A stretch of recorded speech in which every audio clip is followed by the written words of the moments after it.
మీకందరికీ వందనాలు. ఆదికాండం 1వ అధ్యాయము 28వ వచనము. దేవుడు వారిని ఆశీర్వదించెను ఎట్లనగా, మీరు ఫలించి అభివృద్ధి పొంది విస్తరించి భూమిని నిండించి దానిని లోపరుచుకొనుడి. సముద్రపు చేపలను ఆకాశ పక్షులను భూమి మీద ప్రాకు ప్రతి జీవిని ఏలుడని దేవుడు వారితో చెప్పెను. ప్రియులరా, ప్రభువైన దేవుడు నరుని సృజించిన తర్వాత ఆశీర్వదించాడు. ఫలించండి, అభివృద్ధి పొంది విస్తరించండి, భూమిని నిండించండి అని వారికి ఆజ్ఞాపించాడు. అంతేకాకుండా వారు ప్రతి సముద్రం మీద కానీ, జంతువుల మీద కానీ, పక్షుల మీద కానీ, ప్రాకు పురుగుల మీద కానీ అధికారము గలవారగునట్లుగా దేవుడు వారికి ఆజ్ఞాపించాడు.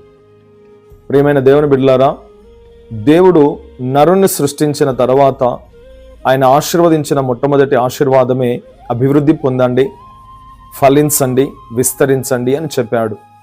దేవుడు బహుగా ఇష్టపడేది కూడా అదే.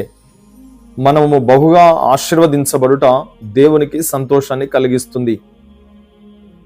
యోహాను సువార్త 15వ అధ్యాయములో కూడా ప్రభు ఇదే అంటాడు, ఇదిగో మీరు బహుగా ఫలించుట వలన నా తండ్రి మహిమపరచబడతాడు, మీరు నాకు శిష్యులు అనబడతారు అన్నాడు. ప్రియులరా, మనము ఫలించాలి, అభివృద్ధి పొందాలి, విస్తరించాలని దేవుని యొక్క సంకల్పం. ఒకవేళ నువ్వు ఫలించకుండా, అభివృద్ధి చెందకుండా, విస్తరించకుండా ఉన్నావు అంటే దేవుని యొక్క ఆశీర్వాదంలో నీవు లేవేమో ఒకసారి ఆలోచన చేయి. ప్రభువు పాదాలు పట్టుకొని ప్రాధేయపడి, ప్రభువా నన్ను ఎందుకు ఆశీర్వదించడం లేదు అని యబ్బేజు వలె ప్రార్థన చేయట యుక్తము, మేలుకరమైనది. ప్రార్థన దేవుని సన్నిధిని, దేవుని యొక్క ప్రభావవంతమైన కార్యములను జరగగలుగునట్లుగా చేయగలిగినదే ప్రార్థన. గనక ప్రియ సోదరి సోదరుడా, దేవుడైతే నీవు ఆశీర్వదించబడాలని చూస్తున్నాడు, విస్తరించాలని చూస్తున్నాడు, అభివృద్ధి చెందాలని చూస్తున్నాడు. నీ ఉద్యోగములోనే కావచ్చును, నీ వ్యాపారములో కావచ్చును, నువ్వు చేస్తున్న సకల ప్రయత్నాలలో కూడా అభివృద్ధి చెంది ఆశీర్వదించబడాలని దేవుడు ఆశిస్తూ ఉన్నాడు.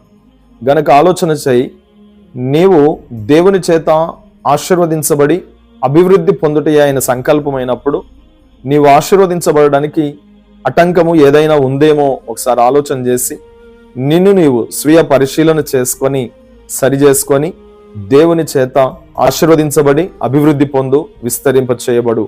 దేవుడట్టి కృప దేవుడు నీకు అనుగ్రహించునుగాక. ఆమేన్.